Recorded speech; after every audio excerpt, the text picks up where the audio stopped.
Assalamualaikum warahmatullahi wabarakatuh.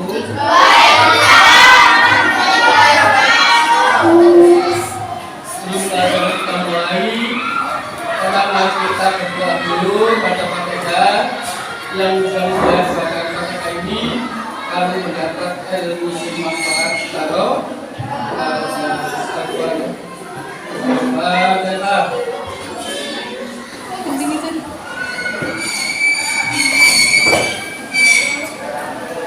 Silakan untuk dibuka sistem pencernaan manusia halaman berapa? Halaman 55. Ya, 55 ya.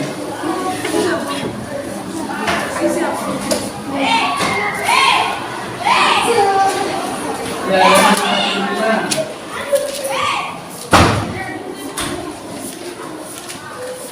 Pencernaan manusia.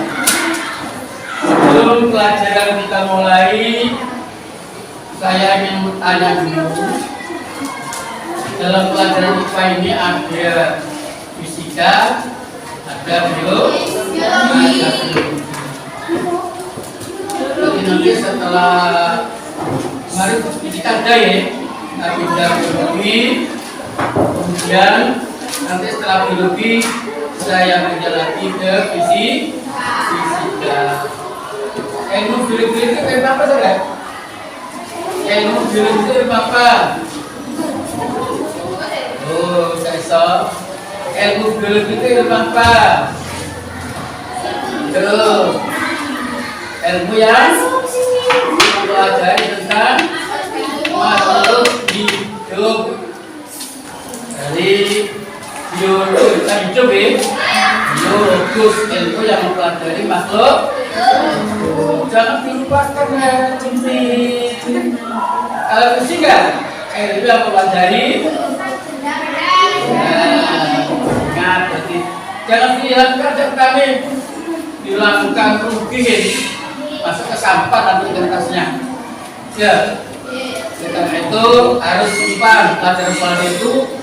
Sewaktu-waktu dibutuhkan dibaca lagi, itu ya. Kamu kan sudah mengalami ujian hukum, ujian semester berapa kali ya? Semester 6 lagi. Kita belajar dulu ya. Dan kita mulai tentang pencernaan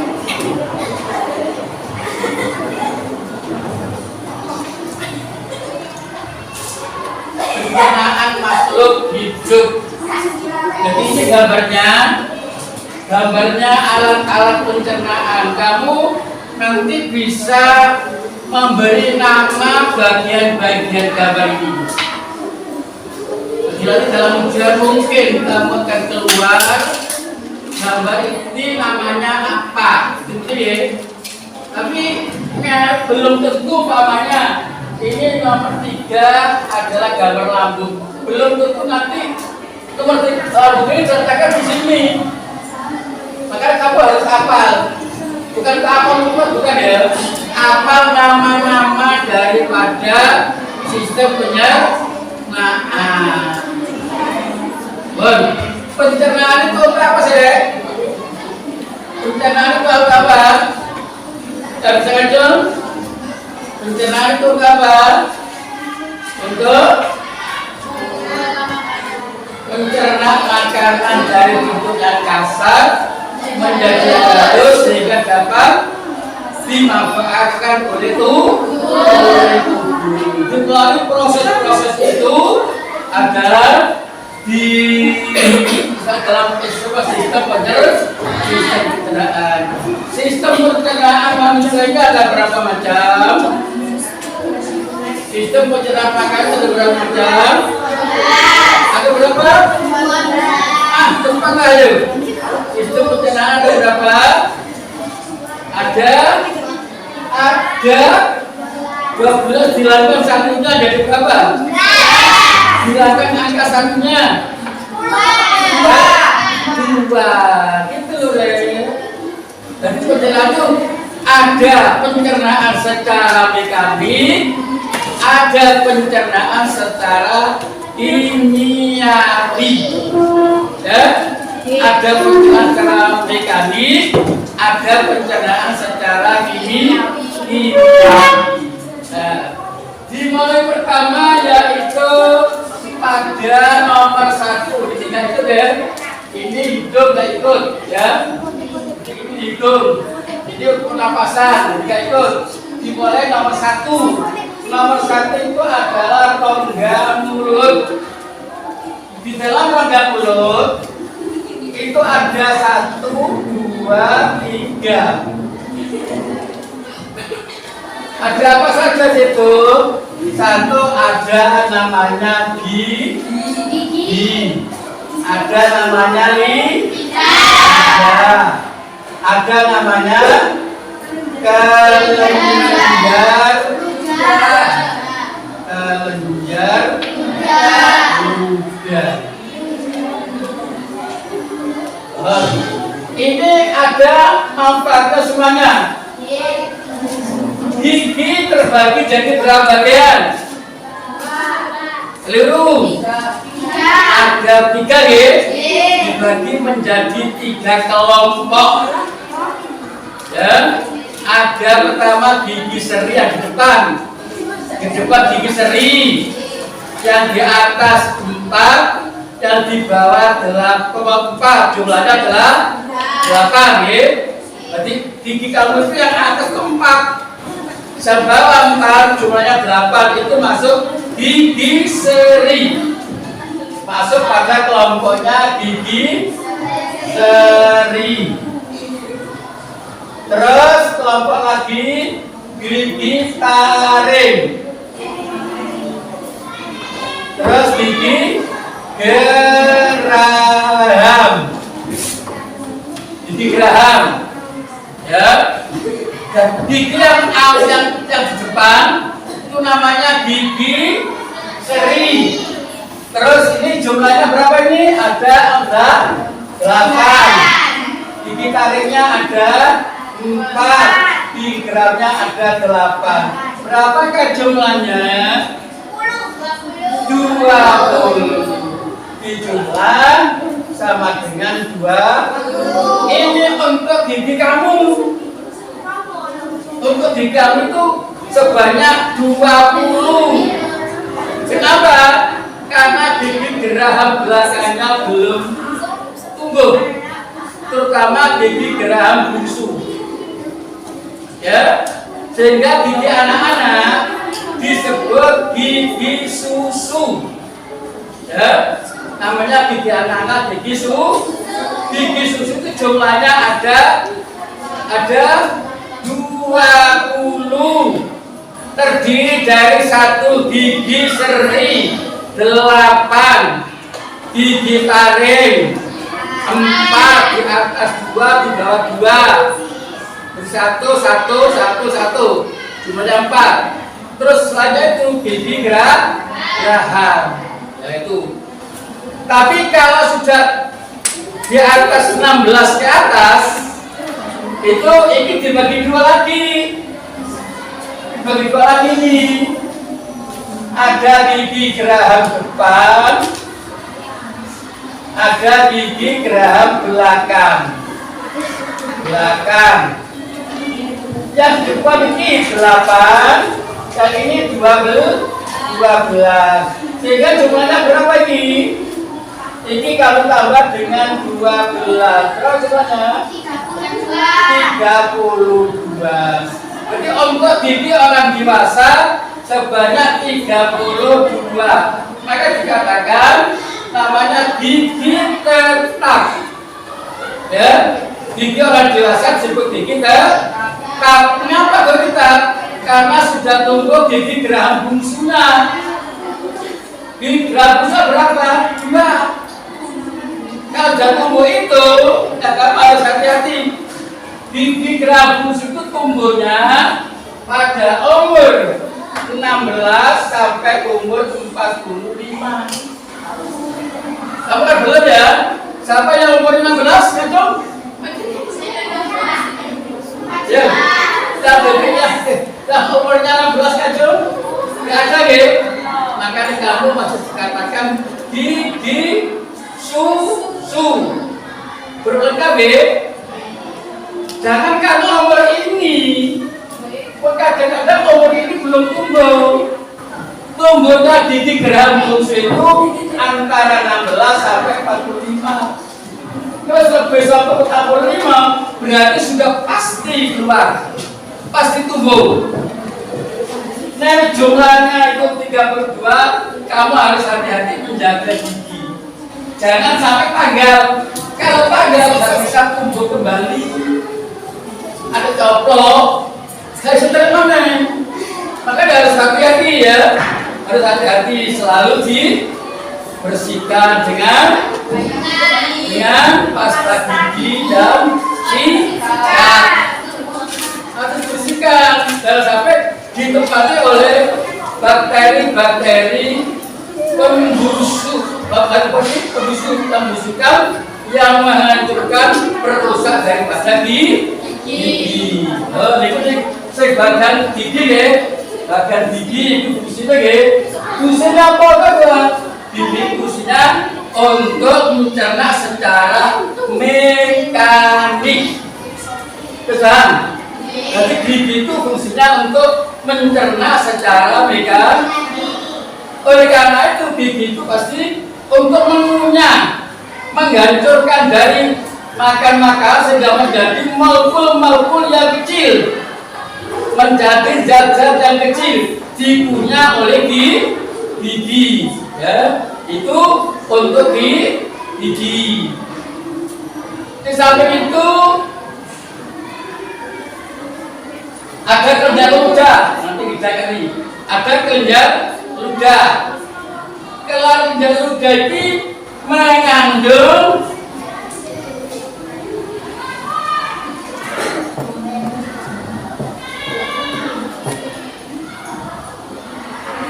atau amilase.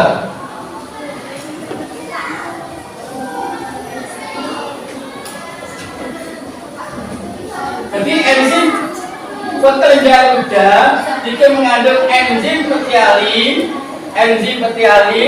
atau enzim amilase.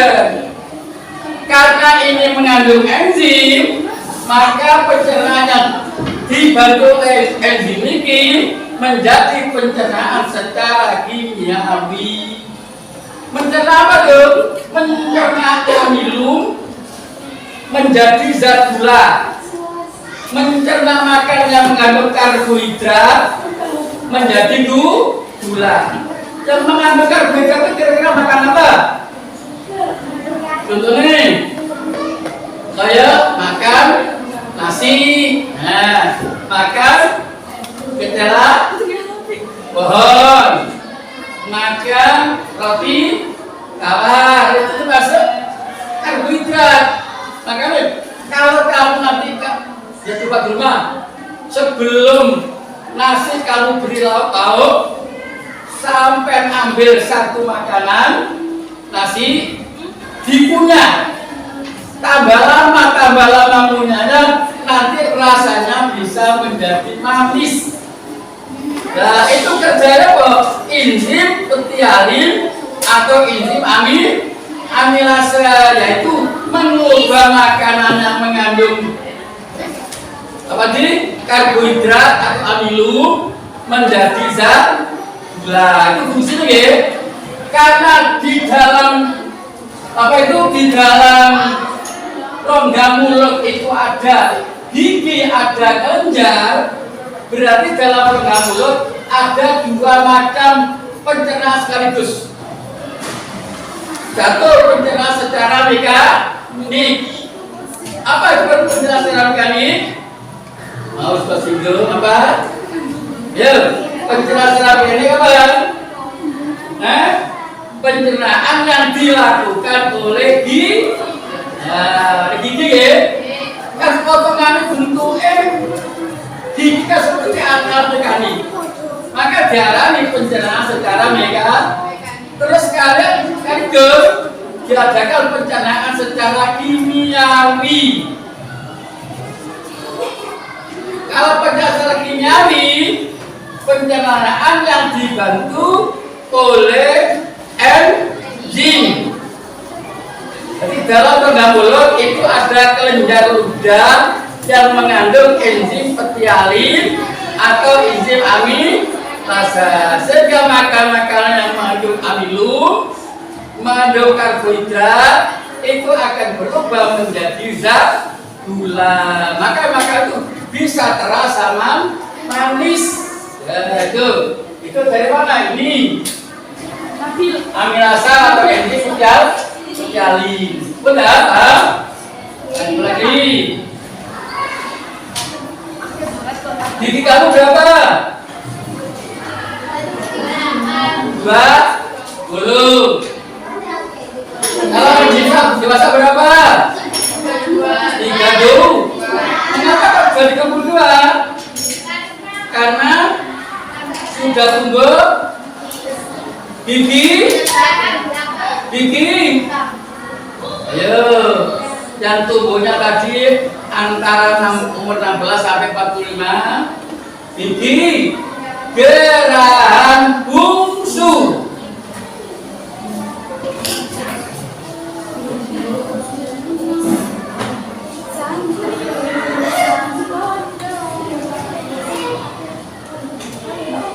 Berapa? Niki teriak tumbuhnya antara 16 sampai 45. Ini gigi yang paling akhir tumbuhnya.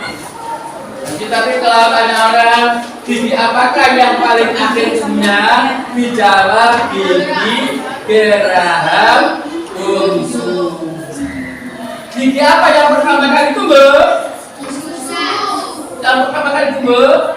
Mungkin ada ibu pernah kamu lihat gigi seri. Nah, itu yang pertama kali tumbuh, ya. Itu yang pertama kali tumbuh. Tidak paham? Jadi di dalam rongga mulut ada 2 macam pencernaan. Nah itu tumbuh, ada 2 pencernaan. Ya, dalam rongga mulut ada 2 macam pencernaan. Apa saja? Tidak bisa. Kamu. Berdiri aku. Ayo, buri. Ayo. Pencernaan ada berapa? 2. Ya. Apa saja? Buri. Cara mekanik harus cara kimiawi. Betul? Istilah mekanik apa? Istilah mekanik apa? Pencernaan yang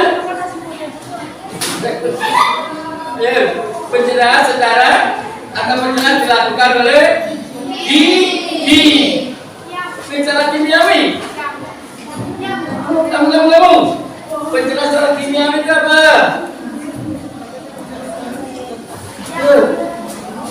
Pencernaan yang dibantu oleh yang dilakukan atau dibantu oleh enzim namanya secara kimiawi. Karena enzim itu mengandung zat kimia. Dalam rongga mulut ada kelenjar ludah.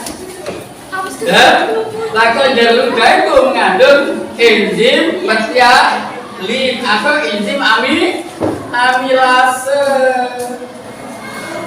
Maka bisa wangi. Setelah dicerna secara dua-duanya, baik secara mekanik maupun secara kimiawi, kemudian makanan itu sedikit demi sedikit didorong oleh lidah. Jadi pekerjaan lidah itu apa? 1, mengatur letaknya makanan supaya mudah dikunyah. Mungkin kalian makannya kadang-kadang sebelah kanan, kadang sebelah kiri, kadang sebelah kanan, kadang sebelah kiri. Itu yang mengatur adalah lidah. Gator itu Dan kedua, juga mendorong makanan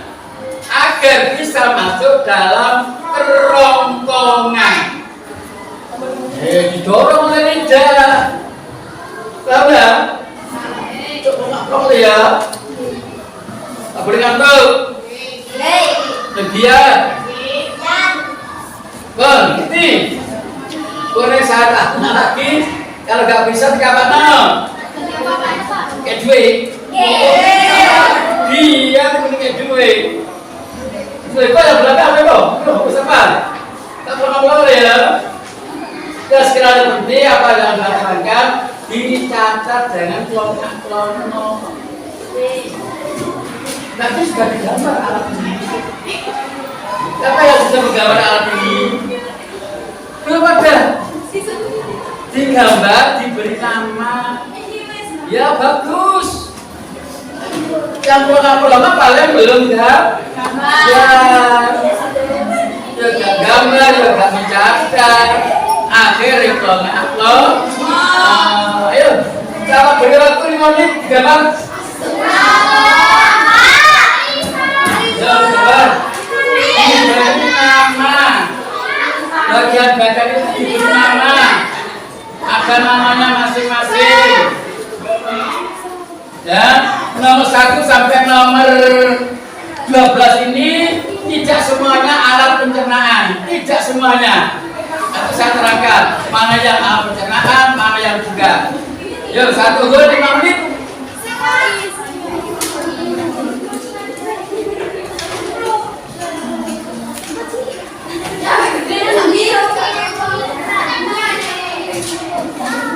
Seperti kalau apal nama bagian gambar.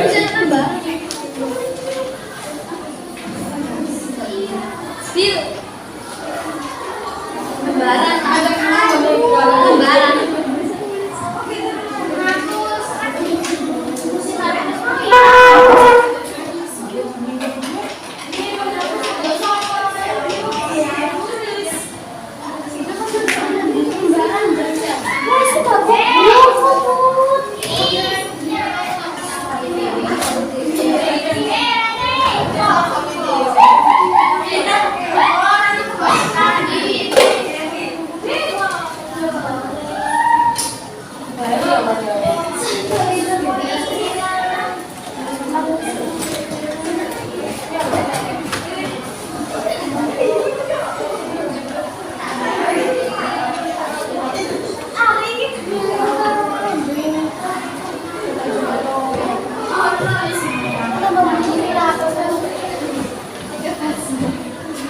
Menghindari masa lalu.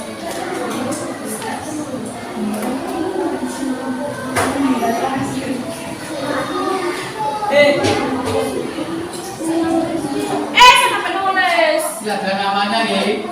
Masing-masing bagian gambar itu ada namanya. Ya, yang penting gambar itu namanya apa? Macam-macam. Jadi nggak terikat nanti. Lambung di situ gambarkan nomor 3, yang nanti ujian nomor 3, lambung dekat nomor 8. Ya kamu nggak apa keliru deh. Nomor 3 gambar apa? Keliru deh. Nomor 3 itu gambar lambung, nomor 8 gambarnya pankreas.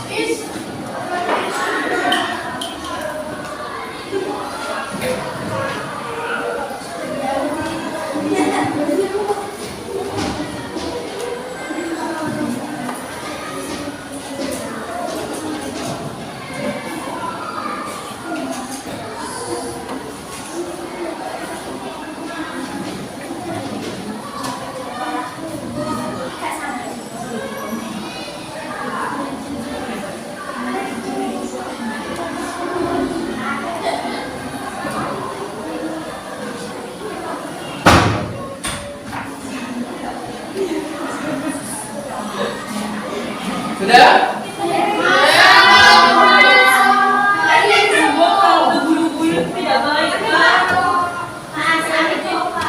Jangan bulu-bulu.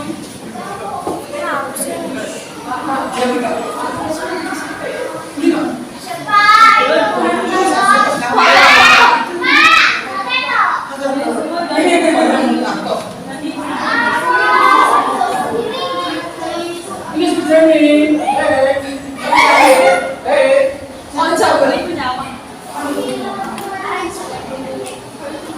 Tulang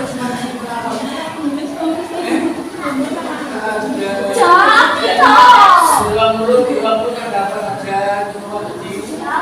Ya, no itu. Ini. Tulang mulut dapat aja, ada mau. Ada sini, ada lidah, ada lenjar, ada.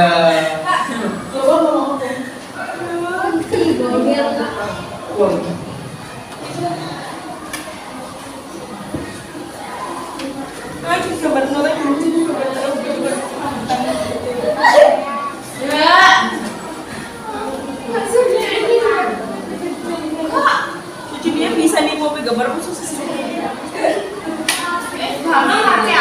dibaca keterangan gambar. Kalau tidak bisa baca, bisa bacakan. Ayo bacakan, nggak usah. Silakan enggak?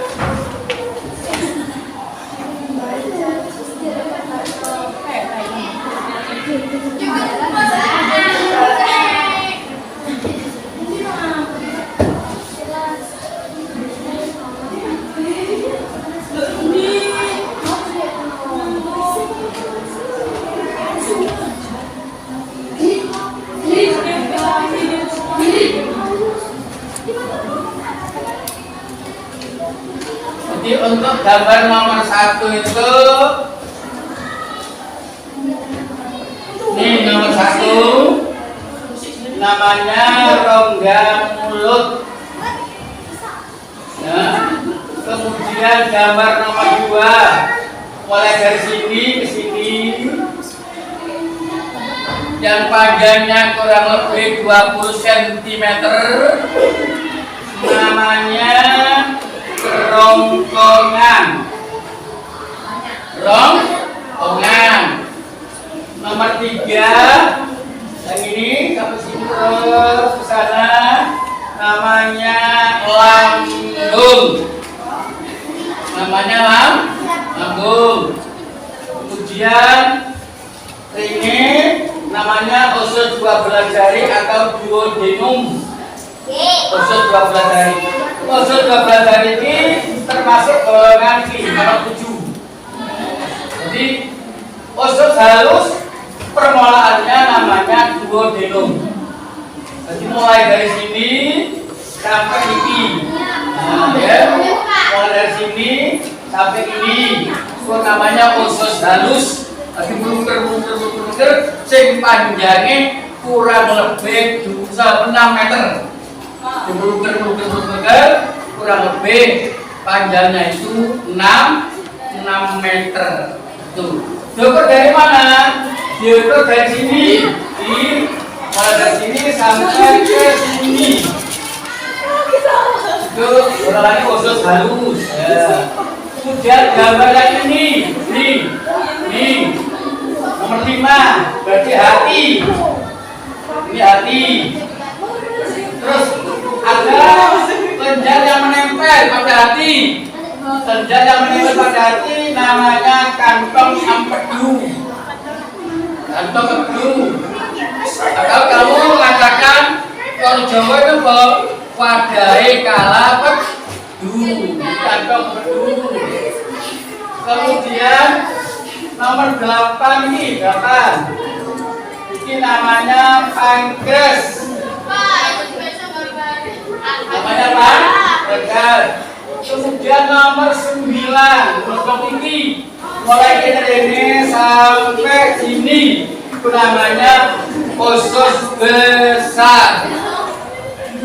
Nah, terus yang ini namanya umbai cacing atau dikata lain apendik atau dikatakan usus buntu.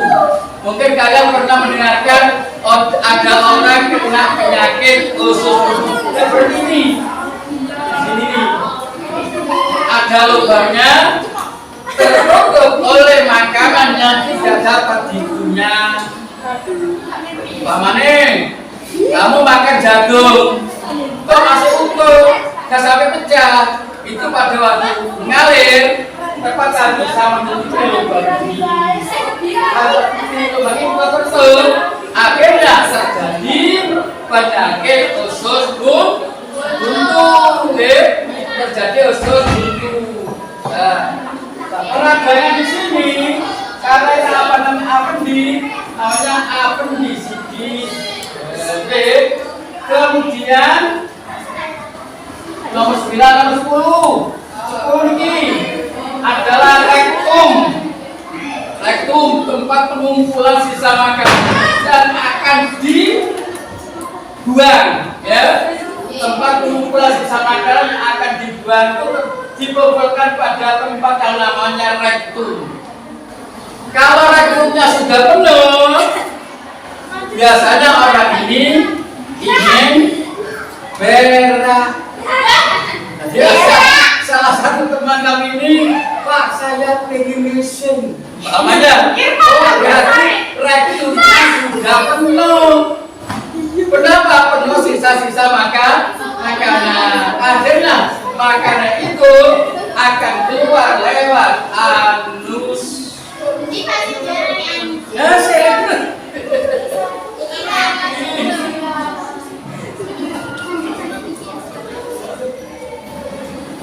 teruskan.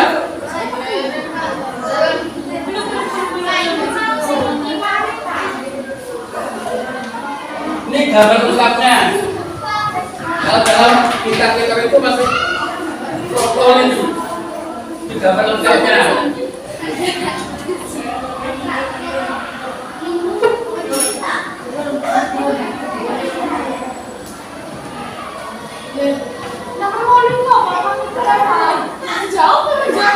Nomor 8 itu adalah pankreas. Pankreas.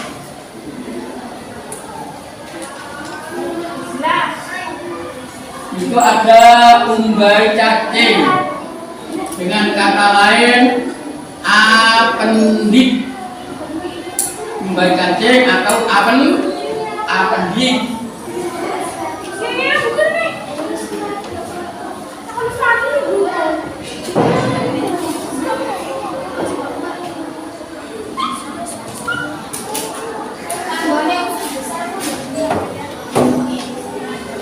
Umbai cacing atau appendix. Ada yang mengatakan khusus ibu. Yang penting gelombang-gelombang jadi.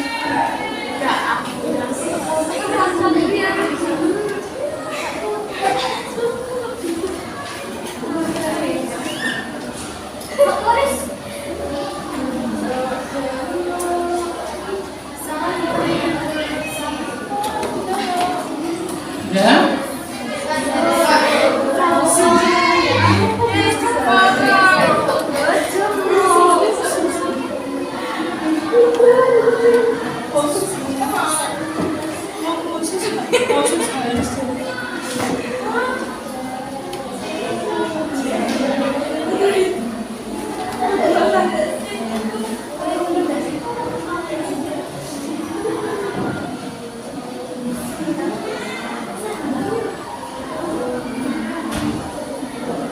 Tapi sampai pada makanan, sampai pada kerongkongan. Pada kerongkongan ini kurang lebih 20 cm. Kok bisa masuk dari rongga mulut kok bisa ke kerongkongan? Itu karena adanya gerakan peristaltiknya kerongkongan. Jadi dengan adanya makan itu masuk dari lambung, dari rongga mulut, didorong oleh lidah, dikit demi sedikit makanan masuk ke kerongkongan. Kerongkongan mengadakan gerakan peristaltik, gerakan berkerut-kerut, makanan itu akhirnya masuk ke dalam lambung, masuk ke dalam lambung. Dilihat di lambung itu ada berapa bagian? Lambung ada berapa bagian?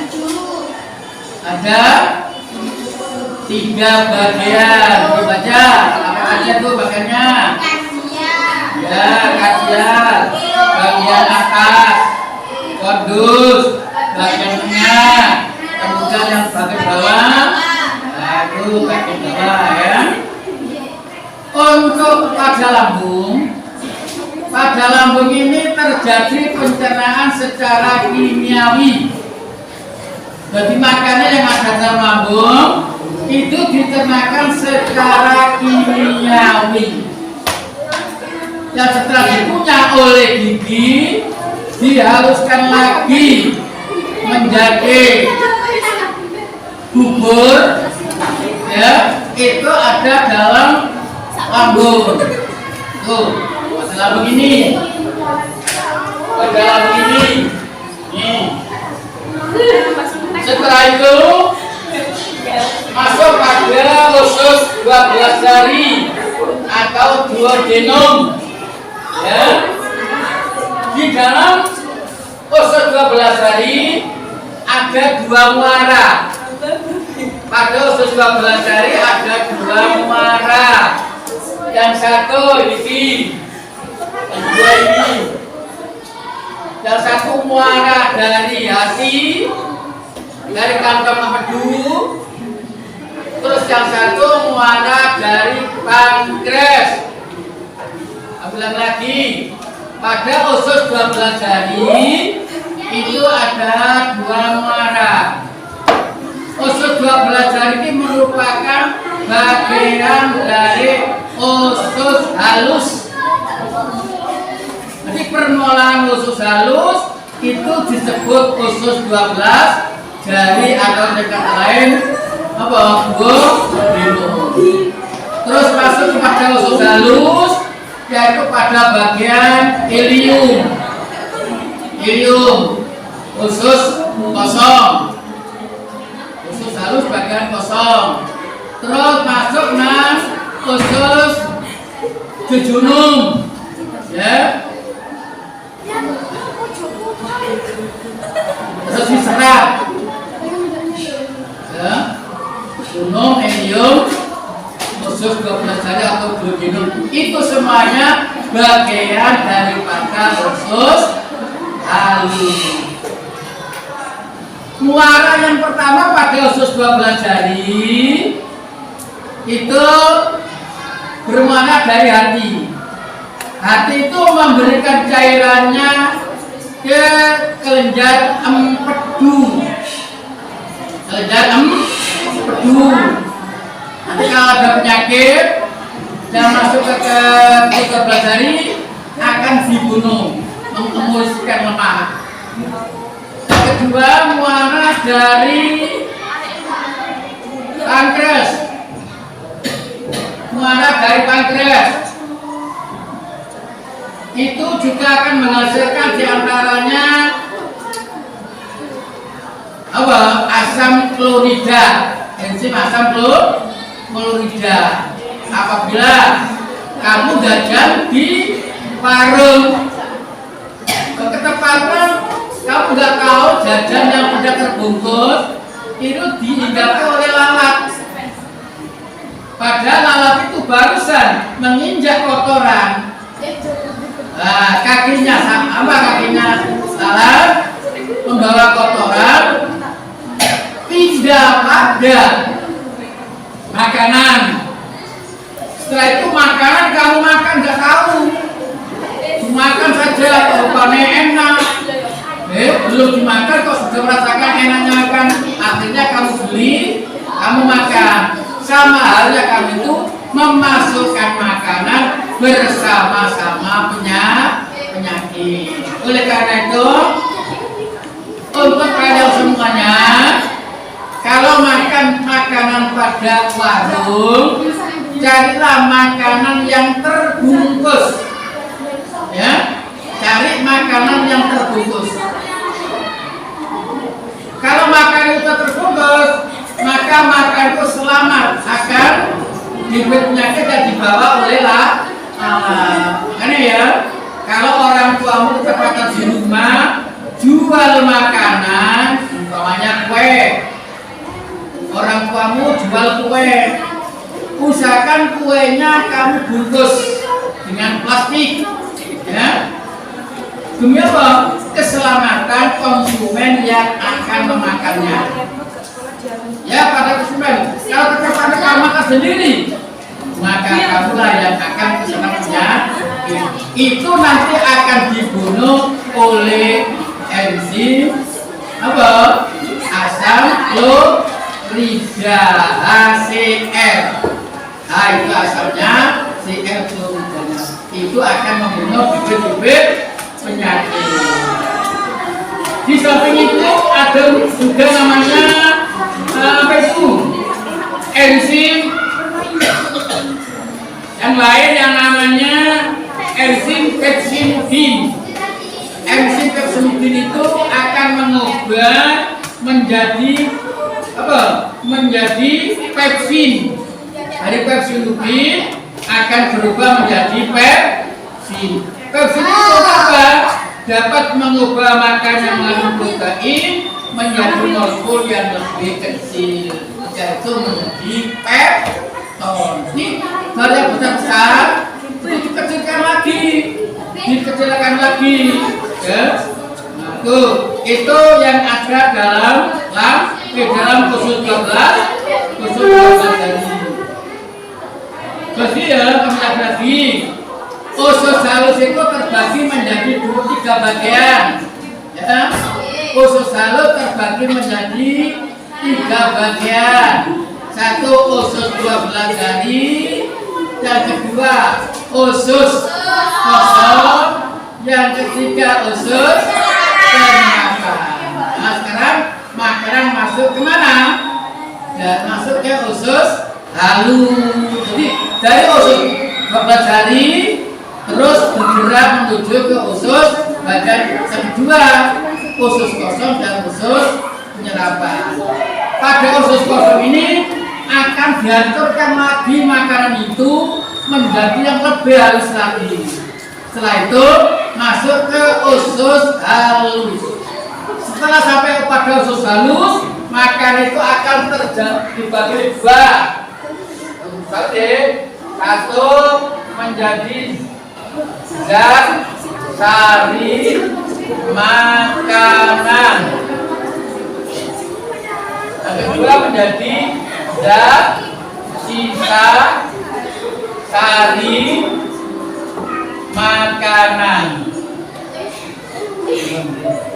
Yang diserap oleh dinding usus halus itu yang bagian pertama, sari makanan serap, ya. Sari makanan serap, ya. Diserap kemana? Ke dinding usus halus. Yang di situ dipenuhi dengan apa? Pembuluh darah. Akhirnya sari makanan masuk ke mana? Ke dinding usus halus. Nah, di dalam usus halus karena ada darah, maka makan itu akan terbawa oleh darah yang sedang mengalir. Akhirnya beredar ke seluruh tubuh. Itu berarti manfaatnya kamu mencerna makanan. Kalau makanan tidak dapat dicerna, ya tidak bermanfaat. Oleh karena itu supaya makan itu bisa bermanfaat bagi kita semuanya, maka itu dicerna terus diedarkan ke seluruh bagian tubuh yang membutuhkan. Jadi lagi supaya makan itu dapat dimanfaatkan oleh tubuh, maka satu supaya makanan itu dapat dimanfaatkan oleh tubuh, maka makan itu pertama kali dicerna. Nah, setelah dicerna ke mana? Diserap, ya, diserap terus diedarkan ke seluruh tubuh. Yang bertugas mengedarkan mana apa? Darah apa? Darah putih atau darah merah? Darah merah. Makanya pada dinding usus halus itu ada pembuluh darah merah. Lah makan itu akan diserap secara absorpsi, ya.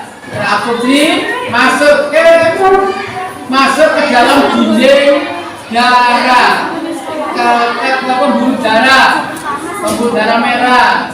Karena darahnya dipompa oleh jantung, darah tetap mengalir, ya. Dipompa oleh jantung, darah mengalir, terus mengalirnya itu kan membawa sari makanan, ya, membawa sari makanan dicampur dengan oksigen yang berasal dari alat pencernaan. Setelah masuk pada sel-sel tubuh kamu, sari makan itu akan dirubah menjadi apa? Menjadi makanan yang dibutuhkan oleh tubuh. Terus karya poin, setelah sari makan tinggal sisa makanannya. Sisa makan ini makanan yang tidak dibutuhkan, yang tidak dibutuhkan dari tubuh, ya, namanya sisa sari makanan. Sisa sari makanan akan masuk ke sini. Nah, kalau di sini hati-hati. Kalau makan itu tidak bisa dicerna, kelihatannya kasar, itu bisa masuk ke lubang ini. Masuk ke lubang nomor 10, baik cacing, atau dengan kata lain appendix. Akhirnya timbul penyakit namanya appendicitis. Ya, timbul penyakit appendicitis. Penyakit apa ini? Penyakit peradangan pada appendix. Jadi umbai cacingnya akan mengalami appendicitis. Akhirnya terjadi penyakit usus buntu. Kalau sudah terjadi begitu, jalannya kemana? Ke rumah sakit. Ya, di rumah sakit nanti ini diambil, pecah, untuk diambil makan, sisa makan yang tidak dapat dicerna yang membuntu pada umbai cacing itu. Nah, ya, kemudian diambil, soalnya jagung yang tak dicerna, menutup ini, ya, menutup, akhirnya budel, dibuka biji-bijian itu, terus tutup, sembuh lagi. Akhirnya masih saya lain masuk ke usus besar. Usus besar ada 3 bagian. Usus besar naik, usus besar mendatar, usus besar menurun. Jadi 3 ya. Usus besar naik, mendatar, menurun. Jadi usus besar terbagi menjadi 3 bagian. Usus besar naik, usus besar bagian mendatar, dan usus besar menurun. Di dalam usus besar, tidak ada penyerapan makanan. Berarti tidak ada penyerapan lagi. Dalam usus besar tidak ada penyerapan lagi. Yang ada apa? Dalam usus besar itu yang ada adalah mengatur kadar air. Mengatur kadar air sisa-sisa makanan. Artinya bagaimana? Kalau makan sisa makanan itu kebanyakan airnya akan diserap masuk ke dinding usus besar. Dan suatu waktu kalau sisa makanan itu kok kekurangan airnya, maka dia akan diberi air lagi. Dari mana? Dari dinding usus besar itu. Artinya mengatur kadar air. Paham nggak? Jadi dalam usus besar itu tidak ada penyerapan, yang ada mengatur kadar air. Kalau sisa makanan terlalu banyak airnya akan diserap ke dinding usus besar. Sebaliknya, Kalau makan itu kok kurang airnya, air yang diserap tadi akan dikeluarkan lagi masuk ke usus besar lagi. Nah, setelah pada situ ya akan dihancurkan oleh bakteri E. coli. Ya, E. coli itu kepanjangannya ada. Dasar juga dengan E. coli. Ya. Nah, itu apa tugasnya? Menghancurkan sisa-sisa makanan dan membunuh membunuh makanan yang ada penyakitnya. Sedipun apanya? Penyakitnya. Jadi bakteri E. coli ini membunuh penyakit. Bakteri kan ada dua macam. Bakteri ada dua macam. Ada bakteri patogen, ada bakteri non patogen. Sing patogen itu bakteri yang mengandung penyakit. Bakteri yang mengandung penyakit itu patogen. Kalau patogen bahaya ya. Bahaya ini.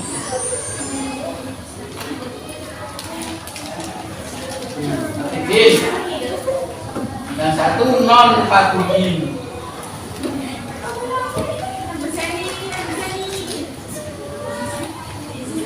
Patogen. Jadi bakteri E. coli itu termasuk yang bawah non patogen. Ya. Di dalam tubuh itu ada bakterinya. Bakteri yang membusukkan makanan. Ya. Kalau tidak ada bakteri non patogen ya gimana makan nggak bisa kamu cerna dengan baik. Ya, ini patogen bakteri yang mengandung penyakit. Kalau bakteri non patogen bakteri yang bertugas membusukkan sisa-sisa makanan.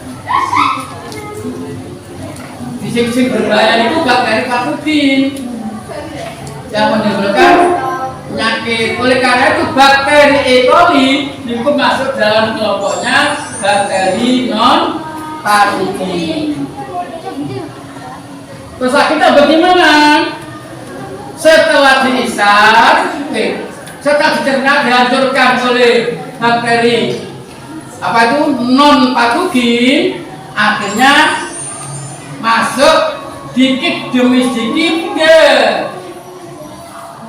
rektum, masuk ke rektum, simpadai kurang lebih 15 cm, dikumpulkan sedikit pada rektum. Kalau rektumnya sudah penuh, otomatis sisa makanan feses itu masuk ke anus. Dalam anus ada dua gerakan, ya, ada pertama mengeruk, gerakan apa? Gerakan sadar, ada gerakan tak sadar. Ketika dimasuki oleh kotoran, maka terjadi gerakan sadar, gerakan yang kamu sengaja menyadari. Terus untuk mengembalikan lagi, lubangnya besar, kembali kecil, gerakannya gerakan tak sadar. Nah, sekarang sisa makanannya menjadi apa? Sisa makanan menjadi feses. Tahu feses? Itu loh yang kamu keluarkan warnanya. Nah, itu ya. Tuh, warnanya tuh ini yang baunya wangi nggih? Ya, wangi baunya. Tidak, itu merupakan pembusukan sisa-sisa makanya baunya rega ya, tapi enak ya. Paham tak? Jadi nanti kita ini kabar lagi pada fisika. Ini biologi, fisika, dan fisika itu. Paham tak? Nah, sekarang mari kita tutup dengan bacaan Fatihah lagi. Mudah-mudahan apa yang telah saya sampaikan ini bisa bermanfaat bagi kalian semuanya. Al-Fatihah. Satu deh. Assalamualaikum warahmatullahi wabarakatuh.